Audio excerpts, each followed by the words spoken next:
Magandang Lunes ng gabi sa inyong lahat. It's 8:34. Ngayon po ay Monday, the 24th of February. Welcome sa ating programang Dr. Love Radio Show. Aba, 24 na ngayon ng Febrero. Palapit na po ng palapit ang Lenten season. Oo. If I'm not mistaken, first or second week of March ang Ash Wednesday, kung hindi ko nagkakamali. Ibig sabihin yan talaga maagang pasok ng Lenten season, di ba? Marami ang mga magpapapako na naman sa cruise. Ano kaya nakukuha nila pag pinapako sa cruise? Tetano. Welcome po sa ating programa. It's a Monday evening. Naku, hindi ko alam kung saan tayo dadalhin ang programa natin at marami ang pag-uusapan natin ngayong gabi. Tayo po ay napapakinggan sa 105.9 sa buong Mega Manila, 106.7 sa Davao, 101.9 sa Cebu at Negros, 101.5 Cagayan de Oro, 99.9 FM sa Dream Radio or Moc at 107.9 Kaboses Radio sa Tacloban. Kasabayan din po tayo napapanood sa True TV Channel 19 sa Signal Television. Siyempre, huwag din po ninyong kalilimutang mag-subscribe sa ating mga social media accounts, sa ating YouTube channel at maging sa Facebook. Hanapin lamang po at True Network PH. At True Network PH. Ngayon ay birthday ng aking kaibigan na si Elsie Flores ng Pasig City. Hindi ko alam kung mararamdaman ko. Wala na matatapos ang araw. Happy birthday! Titingnan ko kung malalasahan ko yung kanyang birthday. Yan. Happy birthday, Elsie! Buhat sa barkada mo, ilan na lang ang barkada natin. Di ba? Zenny Raimundo, ako, si Sister Ludi, si Pards, at saka ikaw. 5. Yun. Lima na lang kami. Natsugi na yung isa eh. Well, anyway, samahan niyo po kami hanggang 10:00 ng gabi. Sana'y maging makulay at makabuluhan ang 1.5 oras ng ating pagtatanghal ng programang ito at sa ating pagbabalik. Ihahatid natin sa inyo ang mabuting balita na medyo may kahabaan sa araw na ito ng Lunes, ang 24 ng buwan ng Febrero. Pagkain pang-spiritual. Mga salita ng Diyos na nag-iiwan ng pag-asa, kapanatagan at kapayapaan. Pagkain pang-spiritual. Hango sa bagong tipan ng banal na aklat. Pagkain pang-spiritual. Narito ang ating pagkain pang-spiritual sa araw na ito ng Lunes, 24 ng buwan ng Febrero. Ang mabuting balita ay matatagpuan sa 9 na kabanata ng Ebanghelyo sangayon kay San Marcos, talata 14 hanggang 29. Noong mga panahong yun, habang bumababa si Jesus sa bundok kasama sina Pedro, Santiago at Juan, ay nakita nila ang napakaraming taong nakapaligid sa mga alagad na naiwan at ang mga eskriba na nakikipagtalo sa mga ito. Nagulat ang mga tao nang makita nila si Jesus. Sila'y patakbong lumapit sa kanya at binati siya. Tinanong ni Jesus ang kanyang mga alagad, "Ano bang pinagtatalunan ninyo at ng mga taong yun?" Sumagot ang isa mula sa karamihan, "Guro, dinala ko po rito sa inyo ang aking anak na lalaki sapagkat siya'y inaalihan ng masamang espiritu at hindi makapagsalita. Tuwing aalihin siya nito, siya'y inilulugmok. Bumubula ang kanyang bibig at nagngangalit ang kanyang ngipin at siya'y naninigas. Hiniling ko po sa inyong mga alagad na palayasin ang espiritu, ngunit Hindi nila napalayas ito. Sinabi ni Jesus sa kanila, lahing walang pananampalataya. Hanggang kailan ako dapat manatiling kasama ninyo? Hanggang kailan ko kayo pagtitiisan? Dalhin ninyo rito ang bata. At dinalangan nila ito sa kanya. Nang si Jesus ay makita ng Espiritu, biglang pinapangisay nito ang bata. Ano pat napalugmok ito sa kanya at gumugulong-gulong na bumubula ang bibig. Kailan pa siya inalihan ng masamang espiritu? Tanong ni Jesus sa ama. Mula pa po sa kanyang pagkabata, tugon niya. Madalas siyang ihagis dito sa apoy at sa tubig upang patayin. Kaya kung may magagawa kayo, mahabag po kayo sa amin at tulungan ninyo kami. Kung may magagawa. Ulit ni Jesus. Mapangyayari ang lahat sa may pananalig. Kagad sumagot ng malakas ang ama ng bata, nananalig po ako. Tulungan ninyo ako, bagamat ako'y nagkulang. Nang makita ni Jesus na dumaragsa ang mga tao, pinagsabihan niya ang masamang espiritu. Ikaw, espiritong nagpapapipi at nagpapabingi, iniutos ko sa iyo, lumabas ka sa bata at huwag ka nang papasok sa kanya. Nagsisigaw ang masamang espiritu, pinapangisay ang bata at saka lumabas. Naging mistulang bangkay ang bata, kaya ang sabi ng marami, patay na. Subalit siya ay hinawakan ni Jesus sa kamay at ibinangon. Tumindig ang bata. Nang pumasok na si Jesus sa bahay, palihim siyang tinanong ng kanyang mga alagad, bakit po hindi namin napalayas ang espiritu? Sumagot si Jesus, ang ganitong uri ng espiritu ay hindi mapapalayas kundi sa pamamagitan ng panalangin. Mga kapatid, ang mabuting balita ng Panginoon. Pagkain pang-spiritual. Mga salita ng Diyos na nag-iiwan ng pag-asa, kapanatagan at kapayapaan. Pagkain pang-spiritual. Hango sa bagong tipan ng banal na aklat. Pagkain pang-spiritual.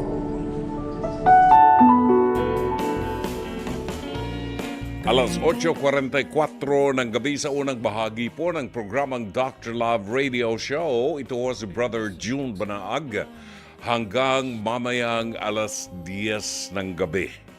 At itong bahaging ito ng programa natin ay inaabangan po ng marami sa ating mga tagapakinig sapagkat may aral po silang napupulot dito sa mga kasaysayang ito. Ito po ay bahagi ng ating episode ng ating ng programang Face to Face, Hear It ni Dr. Love.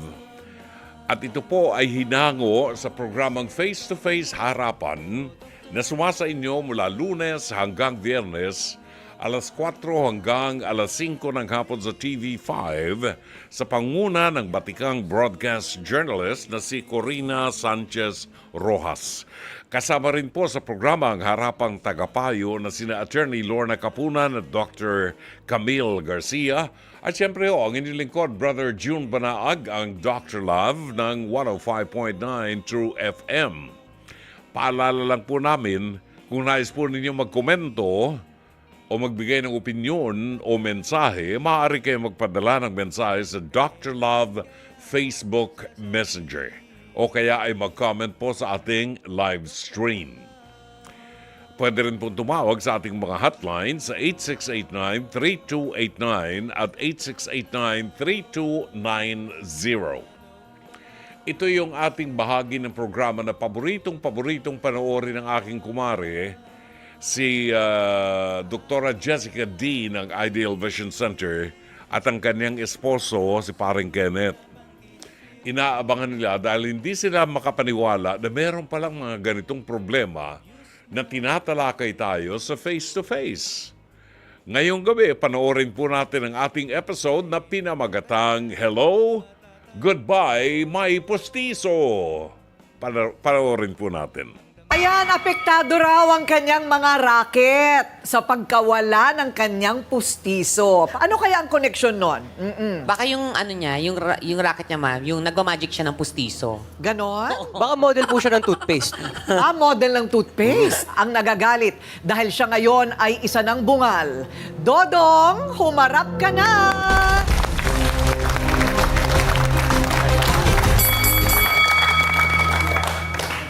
Smile to the camera.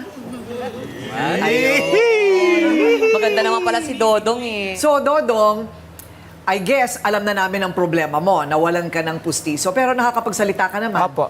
Oo, okay naman. Matagal ka nang walang ngipin. Tagal na po. Matagal na rin. Mahal din ba magpapustiso? Ay, yung sa akin po, mumurahin lang po yun. 500 lang po ang isang ngipin. Ganon? Opo. Isang pirasong ngipin? Opo. So, Bali- depende kung ilan ang ngipin Tatlo mo. lang po. Bali, 1.5 po yun. 1.5. Okay. Okay. So, ano ang nangyari at nagkarambulan? Ganito po kasi yun. Pag naglalaba ako, naglalaba din po itong kapitbahay kong Silinda. Pag nagsasampay ako, nagsasampay din siya. Nananadya po siya.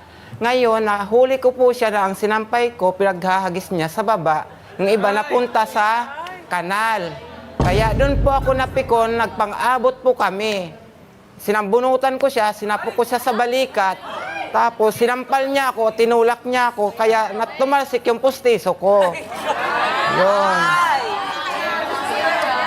Habulin ko sana yung pustiso ko, dadamputin ko sana. Hindi ko na po naabutan Bakit kasi. naglalakad? Tumakbo. Tumakbo.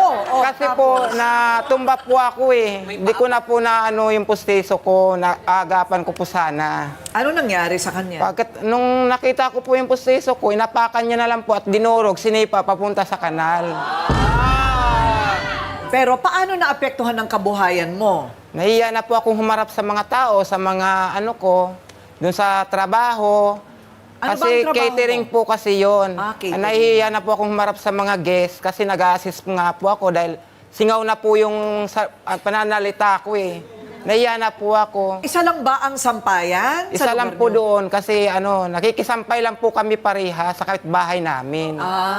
Bakit naman niya sinasadya? At napunta pa sa karambolan ninyo? Nananadya po siya dahil sinisisi niya po ako sa pagka-paralyze po ng kanyang asawa. Dahil daw po sa akin na paralyze yung asawa niya, na ganun nangyari dahil lagi ko po daw niyayaya mag-inuman ng tuwing hapon. Ay, yun naman pala. Ito palang ating pinag-uusapan ay twice na, 2 beses nang na-stroke. Opo. Oo, 2 beses na, pero tuloy-tuloy pa rin. Parang, Sige pa rin po siyang inom. ano ba yung marami ba siyang problema? Wala po siyang problema. Ang katwiran niya po, pag namatay, ilibing. Yun lang po sinasabi niya. Simple lang ang buhay. Pag Tama. namatay ako, ilibing niyo ako. Okay. Ang karambola naman ni Dodong na dating kinakasama ng kanyang tiyuhin. Ayan. Eto na. Linda, humarap ka na.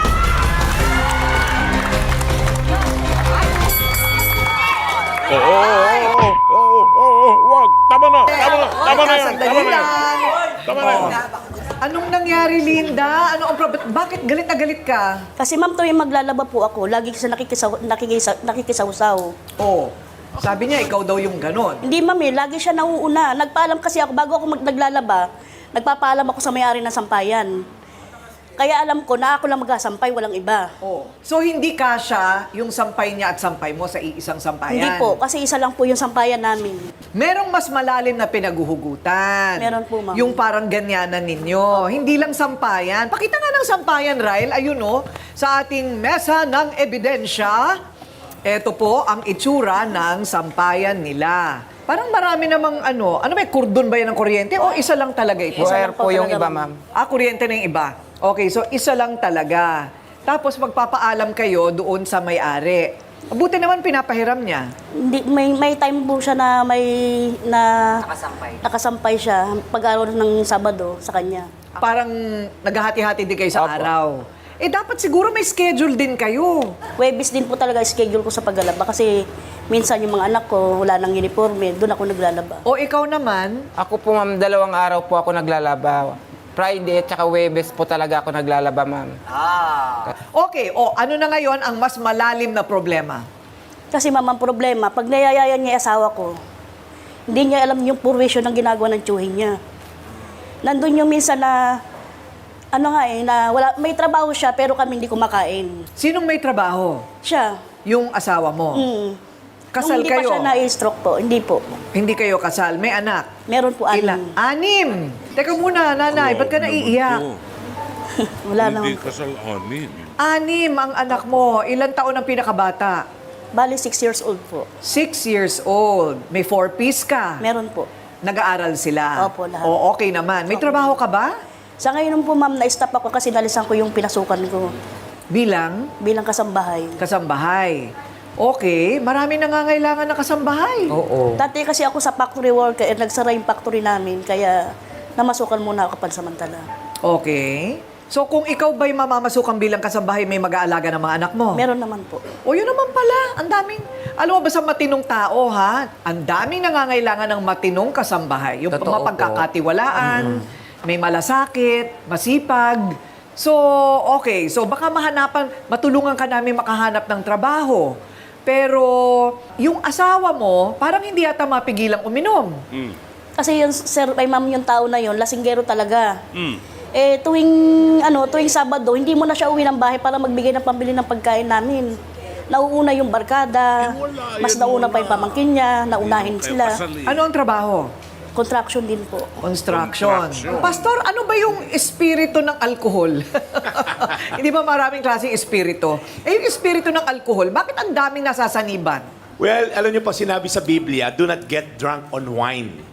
Kasi nga po, pagka nakadami ng inom, hindi masamang uminom. Huwag lang talagang sumobra. Okay? Kasi noong unang panahon, wala namang malinis na tubig, so gumagawa sila ng wine. In fact, si Paul sa Bible, sinasuggest nga niya na pag masakit daw ang tiyan ni Timothy, uminom ka ng konting wine kasi nga maraming bakterya. Hindi katulad ngayon na malinis ang ating water system. Noong unang panahon, walang filtration system. So, may wine. Pero, kaya pala. do not get drunk on wine. Ibig sabihin, pag sumobra na sa pangangailangan mo, okay, ang nangyayari, nawawala ka sa wisyo. Ayun. So, nawawala yung logic, nawawala yung reasoning. Kaya nga, di ba, pagka nalasing, may mga ginagawa ka, ginawa ko yun. Di ba, pag makukulong na, ginawa ko talaga yon kasi nga po, pag sumobra yung espiritu, naka-counter na yung logic, yung reasoning. Kaya, ina-advise sa Bible, kinukommand ni Lord, do not get drunk on wine. Ayan. So, yung espiritu talaga, masama. Mind your own business. Yan ang gusto niyang ipamuka kay Linda. Huwag ka na daw masyadong nangingialam ng buhay ng may buhay. Ang sabi ni CJ, humarap ka na.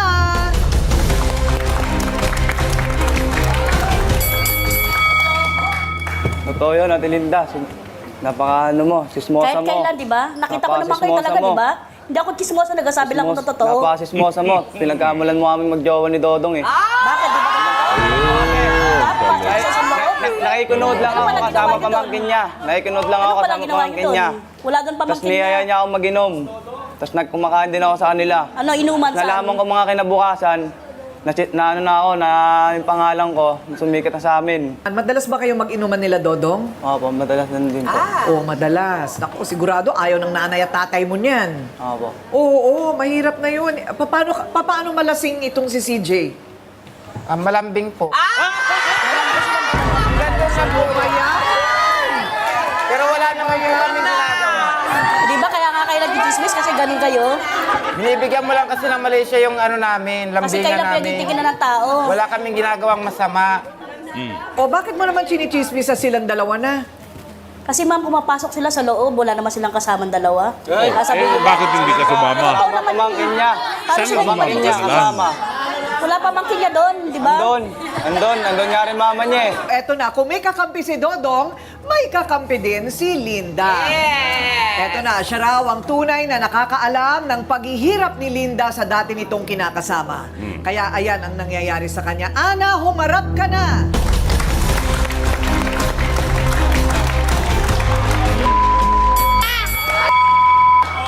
Gusto rin ng asawa mo. Hindi ka maganda i-emplo sa mga bata, alam mo yan. Malambing lang talaga paano ako. i-guide? Pag nalalasing ka, niya ako. Tama ba yan? Halikan mo yan. Tama ba yan? Tigilan mo yan. Hindi maganda ehemplo yan. Dong, alam mo yung mga pinagagagawa mo, hindi sasabihin na lasing lang ako, kalokohan yan. Tama! Gusto rin ng asawa mo magpalambing. Tigil ka! Okay, Ana. Bakit parang, apektado? Kasi po, ma'am, about po kay Ate Linda kasi, ever since pa lang po na, hindi pa po na-stroke yung asawa niya, pag may problema po siya, sa bahay po siya pumupunta. Okay. May time po na, Sabado po yun, sweldo dapat ng asawa niya, may pera siya. Pupunta siya sa bahay, baka may extra ka dyan kasi yung asawa ko wala pang binibigay. Asan si Kuya Teddy? Ando, naglalaklak, kasama na naman si Dudong. Siyempre, magugulat ako, ma'am. Ilan ang anak niya? Hindi naman pati palaging pag wala siya, may bibigyan ko siya. May pagkakataon naman na hindi rin nakakapagbigay. Ang ginagawa po namin, naghahanap kami ng mautangan. Ang ano nga lang po, ang Dudong, pag nakita magkasama kami, sasabihan pa kami na kung saan-saan na naman daw po kami makikipagchismisan. Kahit ang totoo, naghahanap kami ng utangan para may makain mga pamangkin niya. Ayun. Magkano na ngayon ang listahan mong utang mo? Ma'am, kahit pa paano naman po nakakapagbawas kami kasi po may sideline po kami. Oo. May time po na may magkasama kami maglabada. Tapos sasabihin nyo, hindi, paano kayong hindi may issue? Kada gabi, nakikita namin kayo sa puno mangga. Siyempre, magkaibigan kaming dalawa. Pastor Jeff, paano kaya sila magkakapatawaran? Saan nila huhugutin yon sa kanilang mga sarili? Inaral ko, Corina, yung sitwasyon ng bawat isa. No? Nakikita ko, there's this void, may puwang sa puso nila na tinatry nilang i-feel. Like si Ate Linda, kahit bugbugin, basta merong pagmamahal ng asawa, kahit, kinakasama kahit mali. Si Dodong, is nakukuha niya sa alak at barkada. Itong si Moymoy, ang pangalan ng bata natin? CJ. Si CJ. So, kahit na hindi makapag-aral, basta uminom dahil nakita yung barkada and all. So, lahat tayo may puwang sa puso natin that we're trying to fill with something. Kahit mali minsan, kahit na maabuso ko, basta ma-feel yung love, acceptance, and so on and so forth.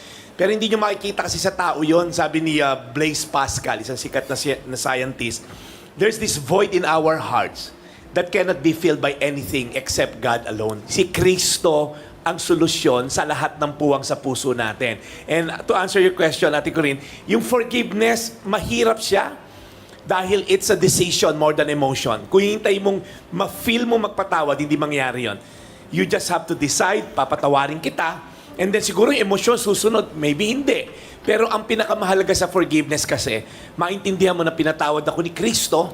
For God so loves, sa ano natin yan, sa Lord's Prayer, forgive us as we forgive, as you forgive our sins as well. Ayun, tsaka depende sa laki ng kasalanan din, Yes, ano? isa pa yun. Okay, yun di ba? Pero, ayan, ang resulta niyan, yung pakikialam sa buhay ng may buhay. O, kita nyo, ayan na naman. 6 na anak, hindi pa napapakasalan ng tinamaan ng kulog. Ba't ka naman magpapakasal pa dyan sa kambing na yan? Nagtatrabaho sa contraction. Di ba? Kailan mga anak yan? O.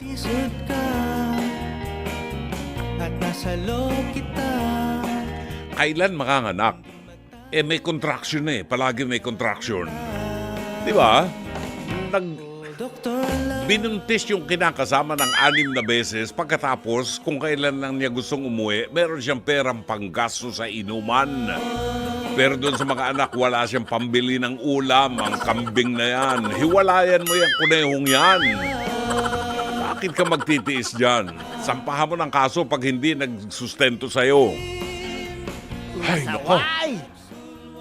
Pwede kayo magpadala ng mensahe niyo.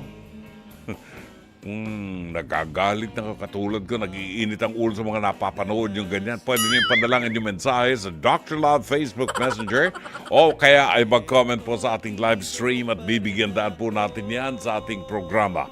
Ang ating oras ganap na ang 9:09 ng gabi. Salamat. 11 after 9. Nako, narito po reaksyon ng ating mga viewers sa ating Pes to Pes. Hirit ni Dr. Love, si Chavez Lumabaw Lia.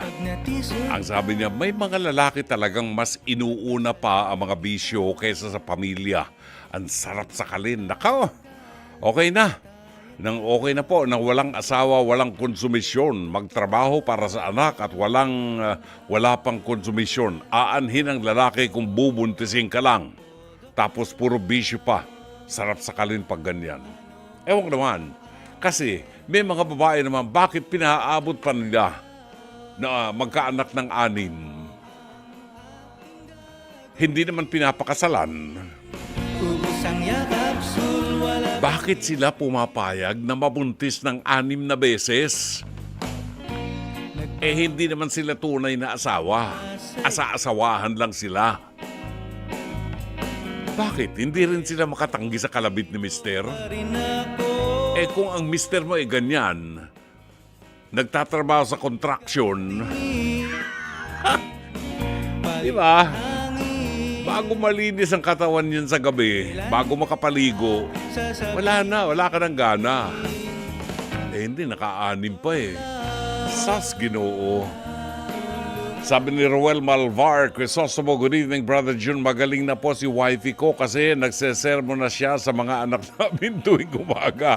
Kapag tanghali, bumangon para pumasok. I'm listening here from the City of Dreams, Parañaque. O pag ang misis mo ay talagang may sakit at may karamdaman, tahimik ang bahay. Pero pag mahusay ang pakiramdam ng misis, madaling araw pa lang, maingay na. Sandali lang, bago natin ibigay yung panauhin natin, ha? Batiin natin si Julieta Sugitan ng magandang gabi and happy viewing. Ngayon daw ay nanonood at nakikinig siya sa Cabiao, Nueva Ecija. Si Vic Marie Castro. Good evening po, Dr. Lab. Pabati naman po kami dito sa San Pedro, Laguna. Marivic Castro at ang kapatid ko na si Baby Bombay Castro na parating naka-tune in sa programa mo sa radio at sa FB. Maraming salamat, Vic Marie. Marivic Castro at ang kanyang kapatid si Baby Bombay Castro. Susan Reyes Montinola ng San Pedro, Laguna. Ang dami nakikinig sa atin sa San Pedro, Laguna. Nandyan si Riza, templadong parang kape. Nandyan si Yeklo Pena. Nandyan si Susan Reyes Montinola. Samantala si Maria Luisa Cacnio ay bumabati ng magandang gabi at isama raw natin siya sa ating mga prayers. Ralph Richie D.G. Juan. Good evening, Dr. Love. Sana bumisita po kayo sa Ubanda Church, National Shrine of Our Lady of Salambao, San Pascual Bailon Parish. Pag may time, kahit sa linggong darating, 5:30 ng hapon, Holy Mass in English, every first Sunday. Nako, palagay ko gusto kong pumasyal dyan sa National Shrine of Our Lady of Salambao, San Pascual Bailon Parish. Sa Ubando Church, makapagsayaw nga dyan at baka madagdagan yung aking anak. Buhat naman sa Hong Kong, si Carmelita Lina Neira. Magandang gabi. Susan Reyes Montinola ng San Pedro, Laguna. Ayumi Dizon Ramos. Pa-shoutout po. At Gigi Alindoga ng Simplicity Crafts and Frames. Magandang gabi po, Ma'am Gigi. 9:15, batiin natin si Tito George and Tita Alice Kawachi ng Caloocan City. Magandang gabi sa mag-asawa. Napakabuting mga tao yung si Tito George and Tita Alice Kawachi. Alright, ngayon ay Lunes. Panauhin natin ngayon ang ating spoken word artist na si Lance Abellion ng Sampaloc, Manila. Nasa kabilang linya ngayon. At ang kanyang piyesa na itatampok ngayong gabi sa ating programa sa susunod kong makikilala. In other words, may inaasahan siyang makikilala siya na susunod. Di ba? Alamin natin, let's welcome Lance Abellion. Lance, welcome to Dr. Love. Good evening po sa iyo, Brother June, at sa atin po yung mga listeners natin. Maraming salamat. Tell me something about this, yung piyesang ginawa mo. Sa susunod kong makikilala. Okay, ang plapong ito ay para po sa mga katulad ko na naghihintay ng isang panibagong pag-ibig. So, pahabol sa love month. Ayun. Wow, may parinig pa ito. Naghihintay ng panibagong pag-ibig. Bagong pag-ibig. Hinihintay lang, hindi niya hinahanap. Darating at darating. Well, Darating naman po, Oo. Pero naghahanap po, pero habang naghihintay po at naghahanap, syempre po, busy-busy po dapat tayo sa self-love at self-improvement at self-development. Ayun. Okay. Ating pakinggan kaya kung itong kanyang isinulat na ito sa susunod kong makikilala. Ano ang ina-anticipate niya na makikilala niya at anong gagawin niya sa susunod na makikilala niya? Ladies and gentlemen, our spoken word artist, here is Lance Abilion.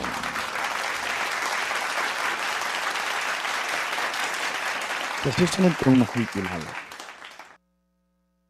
Sa susunod kong makikilala, marahil mangangapa akong muli. Susubukang intindihin ang iyong kabuuan na para bang panibagong wika sa isang paglalayag. Aaralin ko ang bawat dako ng ikaw. Sa susunod kong makikilala, hayaan mong ipakilala ko sa iyo ang bawat bahagi ng ako. Ililibot ka sa mga lugar na minsang nagpaalala sa akin sa ilang beses kong pagguho at muling pagkabuo. Sa susunod kong makikilala, hayaan mong ilahad at isalaysay ko sa iyo ang bawat pilat, ang mga sugat ng aking nakaraan na nagpatibay sa aking pagtitiwala sa sariling kakayanan kong muling humakbang nang hindi natatalisod sa daan. Na pahihintulutan kong muli ang aking sarili na muling magmahal. Sa susunod ko makikilala, marahil nakatakda tayo magkakilala tayong dalawa.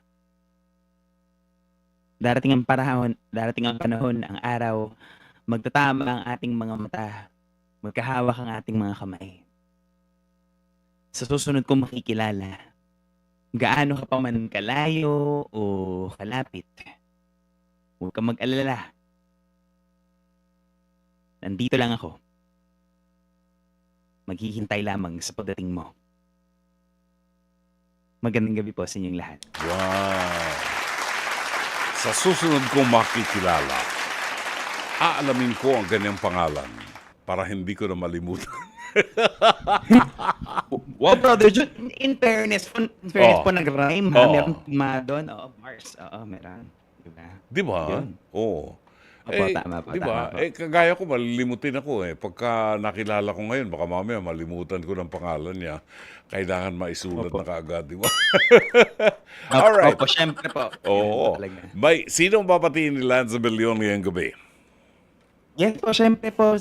Special shoutout pala kay Sir JC Calasikas po ng good evening, kay Mommy Edna Abelion ng magandang gabi. Sa Abelion family po ng magandang gabi.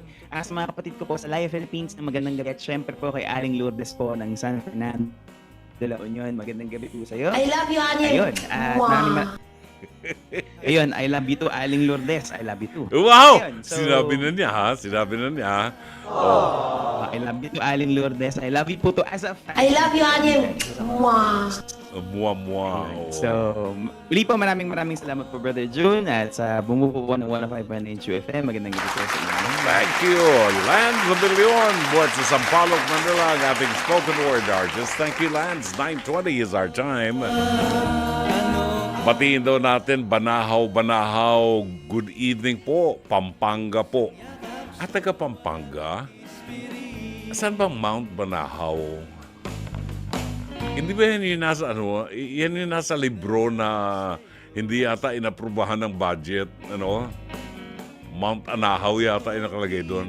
Mount Banahaw, sa Laguna ba yan? Laguna yon? Mount Banahaw. Hindi Laguna yan. Mount Banahaw, hindi Laguna yan. Hindi ba dyan yung maraming pag Holy Week, maraming pinupuntahan ng mga anting-anting, yung mga, di ba? Yung mga spiritista. Mount Banahaw. Oo. Yun. Iba yung sa Hoy, kuneho ka. Iba yung Banawi. Si Mike, si Santi. Mount Banawi daw. Sa yun sa Ifugao yun Mountain Province yun, di ba? Mount Banawi. Talaga naman, itong mga taon to. Ano ba yan? Ginugulo yung buhay ko. Pagka bundok ang pinag-uusapan kung saan tayo napupunta. Yun.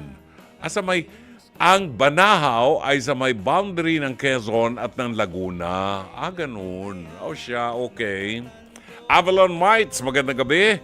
Joey Raquion Bonaobra. Good work, ibig sabihin yan, Bonaobra. Good evening po. Pabati naman ang mga mahal ko sa buhay dyan sa Rapu-Rapu, Albay. Hindi ba ano yun? Lapu-Lapu? Sa Cebu. Itong araw na ito parang ginugulo talaga ang aking geography. Lapu-Lapu, Cebu. Rapu-Rapu sa Albay. Meron daw. Meron daw sa Albay, Rapu-Rapu. Okay, whatever. Maganda siguro dyan. Baka mura mga isda dyan. Di ba? Yung kulay pula na isda. Masarap yun, yung steamed. Steamed rapu-rapu. Alvin Flor, good evening. Dr. Love from San Pedro, Laguna, and Ofelia Aguilar. A blissful evening, Dr. Love from Coronadal City. God bless. Elvira Cabahog. Magandang gabi. Zaldi Mendez, good evening, Dr. Love. Naway masumpungan ko magandang payo na iyong bibigkasin. Baka sakaling akma sa aking talambuhay. Well, hindi ko pa nababasa ating liham kasaysayan, pero mamaya po yan after the prayer para sa prayer for healing para kay Pope Francis pa lang. Di ba? Yung ating mga kaibigan, meron po tayong prayer for healing every day dito sa ating programa para sa ating Santo Papa si Pope Francis. Dahil po ay ngayon naman lumitaw na may problema sa kidney, no? Medyo bumibigay yung kidney ni Pope Francis and he's 88 years old. Medyo nahuhulog yung kanyang katawan ngayon. And I don't like yung pamaga ng mukha niya. Parang manas na manas siya, no? Parang hindi maganda. Well, anyway. Okay, 9:24 is our time. Meron tayong sponsored song, ang Sergio Mendes. Tama ba? Don't Let Me Be Lonely Tonight. Yung ba yun? Okay. Here is our sponsored song, tampok na awitin ngayong gabi, buat sa Sergio Mendes. Oras natin, ganap na alas 9:34 ng gabi at sa mga sandaling ito ay patuloy pa rin po ang pagmamonitor ng buong daigdig sa kalagayan ng Santo Papa, ang ating Vicar of Christ, the Bishop of Rome, Supreme Pontiff of the Roman Catholic Church, si Pope Francis. Ang pinakahuling balita na atin pong tinanggap ay nakakonfine pa rin sa Gemelli Hospital ang ating Santo Papa at meron pa rin siyang double pneumonia and merong natagpuan na isang hindi magandang balita sapagkat ang kanyang kidneys ay nagmamalfunction. Although binigyan siya ng blood transfusion, ay ito'y sa kadahilanan na medyo napupunan nila na bumababa ang count ng kanyang dugo. So ito ay mga signs na nagpapatunay lamang na ang buong sangka-Kristyanuhan ay magkakaisa sa panalangin na pagkalooban ng Panginoon ng dagdag na buhay at lakas ng katawan ang Santo Papa, si Pope Francis, na very close din sa ating mga Pilipino. Ang CBCP ay nagpahayag po at humihiling sa lahat ng mga kinaukulan, lalo na po sa mga Katolikong Kristiyano, na mag-alay ng mga panalangin para sa madaliang paggaling ng Santo Papa. Ang programang ito ay nakikisa sa Catholic Bishops' Conference of the Philippines. Samahan niyo kami sa panalangin ito para sa kagalingan ng ating Santo Papa, Pope Francis. In the name of the Father, and of the Son, and of the Holy Spirit. Amen. Loving and merciful God, we implore you to look kindly upon your servant, Pope Francis. Touch him with your compassion and consolation. Restore his health and renew his strength in mind, body, and spirit. Surround him with your peace and the support of the prayers of your holy people. Father, we place Pope Francis in your healing love through the doctors, nurses, and medical professionals who take care of him. We ask this through Christ our Lord. Amen. Mary, health of the sick, pray for us. In the name of the Father, and of the Son, and of the Holy Spirit. Amen. Maraming salamat. 9:37 ang tumpak na oras at sa bahaging ito ng ating palatuntunan, atin pong tutunghayan ang isang liham kasaysayan padala ni Claire ng Parañaque. Ang ating tampok na liham kasaysayan sa palatuntunang Dr. Love dito po sa 105.9 True FM. Dear Dr. Love, magandang gabi po sa lahat ng buo-buo ng programang Dr. Love. Ako po si Claire, tubong Parañaque, 28 anyos.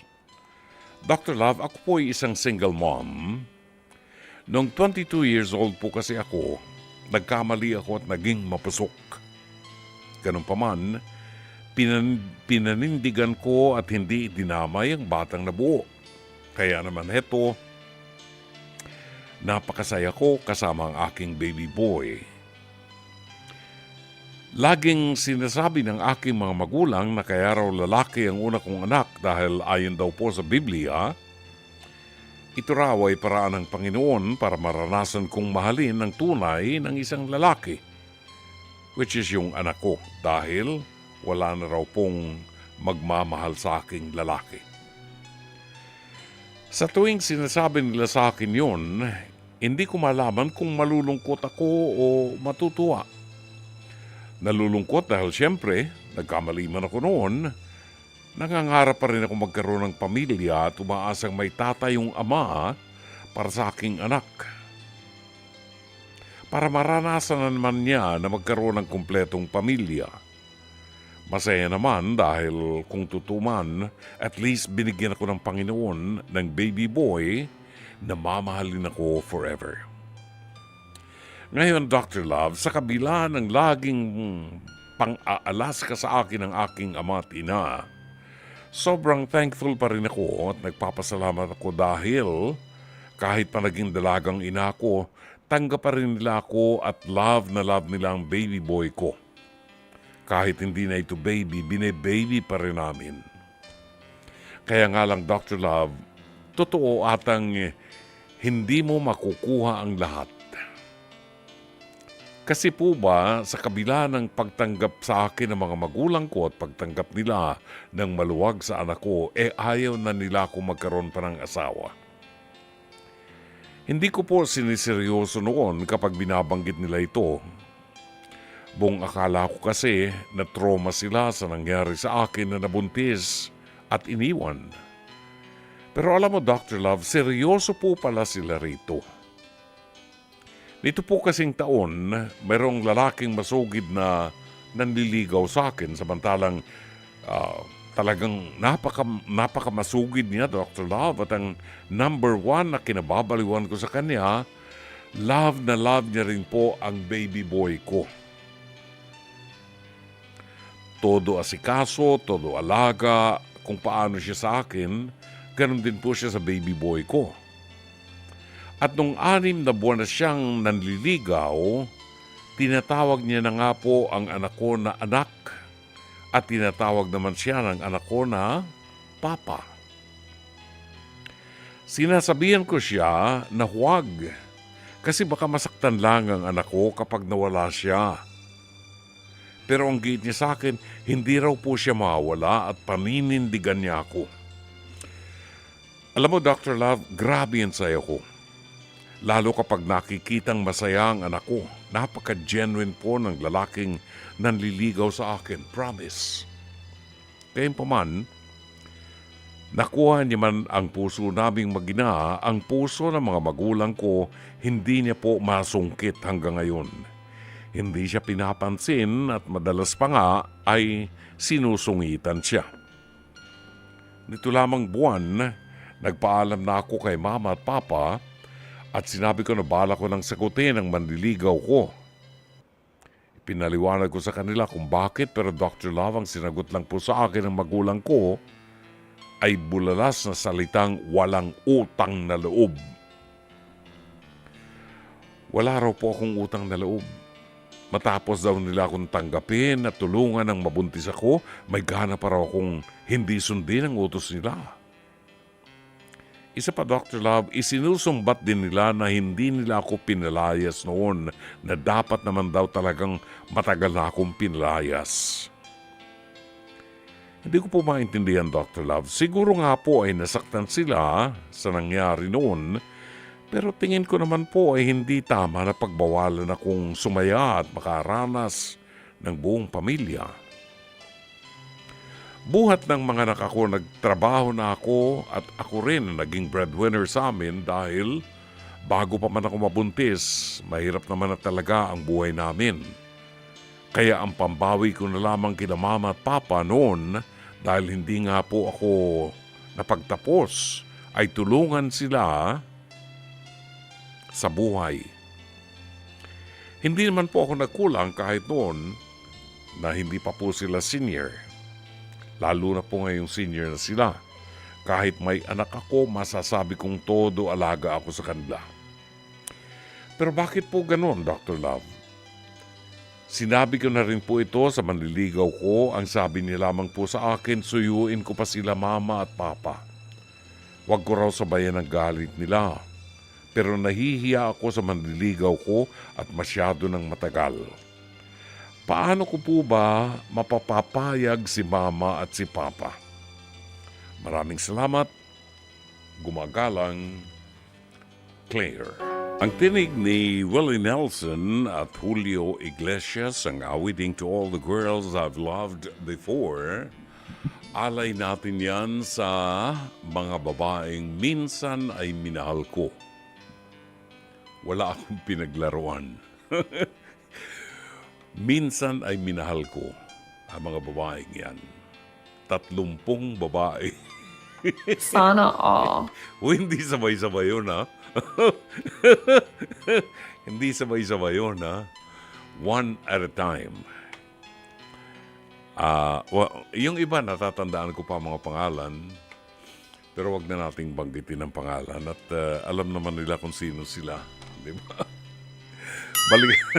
Balikan natin ang liham kasaysayan po ni Claire. Maraming salamat, Claire, sa pagtitiwala mo sa ating programa. Alam mo, hindi lahat ay makapagbubukas ng kanilang puso at damdamin sa isang programang katulad ng sa atin para makadinig lamang sila ng opinyon ng inyong lingkod. Claire, ito ay isang pagpapatunay na hindi porke magulang ka ay tama na lahat ang iyong desisyon. At ito ang karamihang nagiging problema ng mga magulang, yung pagiging possessive. Tingnan natin, ha? Ikaw ay nagkamali at itong mga panahon na ito, marami nagkakamali ng ganyan. Madali kasing malaglag ang panty kasi hindi magandang quality ng garter na ginagamit ngayon sa mga panty. Kaya madaling malaglag.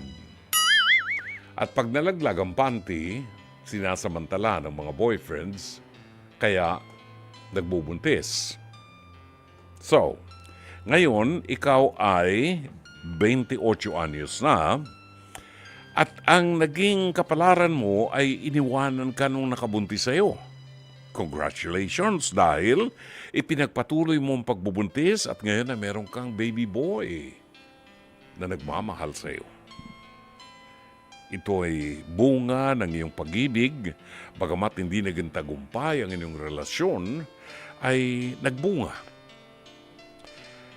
Lahat tayo ay dumadaan sa mga pagkakamali sa buhay at dapat ay natututuhan natin at nagiiwan sa atin ng aral ang mga pagkakamaling ito.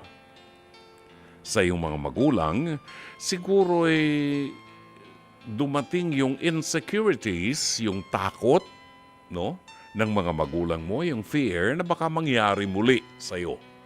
Kaya ayaw na nilang payagan na ikaw ay makipagrelasyon. Pero napaka-selfish nila.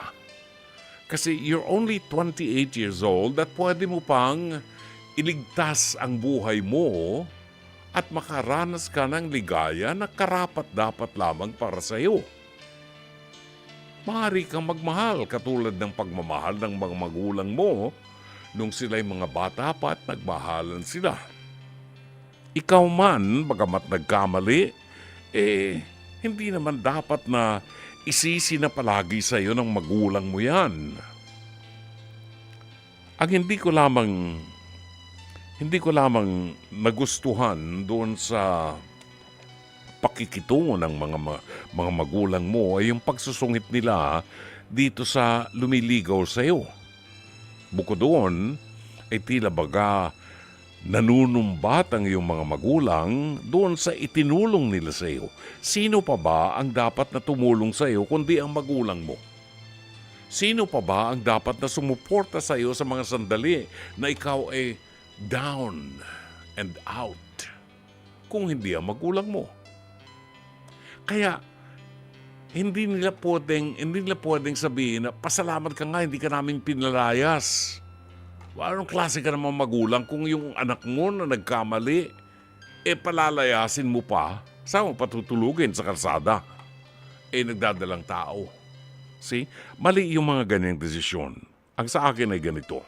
Nakita mo, at hanga ako doon sa iyong boyfriend, nakita mo ang kadalisayan ng kanyang pagmamahal sa iyo na inaangkin niyang sarili niyang anak, yung anak mo.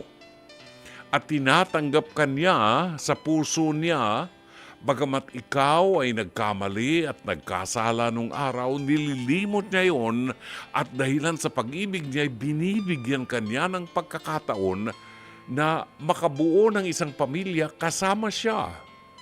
Inio-offer niya sa iyo, iniaalay niya ang kanyang malinis na intensyon na tinatanggap ka niya kung anuman meron ka sa buhay mo. Baka bihira ka na makakita ng ganyan. Now, alamin mo sa kanya, gusto ka ba niyang pakasalan? Kung pakakasalan ka niya, susumpa kayong dalawa sa harap ng Diyos na magmamahalan kasama ng batang yan. Ikaw ang higit na nakakakilala sa iyong boyfriend. At kung ito'y hindi maunawaan ng mga magulang mo, they are wrong. They are selfish. Ikaw, at tanging ikaw lamang ang maaaring magdesisyon sa iyong kinabukasan. Tungkulin mo na bigyan ng magandang stable na pamilya ang iyong anak. Tungkulin mo rin sa sarili mo na bigyan ng magandang kinabukasan ang iyong buhay at ang iyong anak at bumuo ng isang magandang pamilya, isang pamilyang nagmamahalan. So ang desisyon ay para sa iyo at hindi na kinakailangan ng approval ng mga magulang mo. You are of age. Sana'y natulungan ka ng palatuntunan ito. As always, Dr. Love.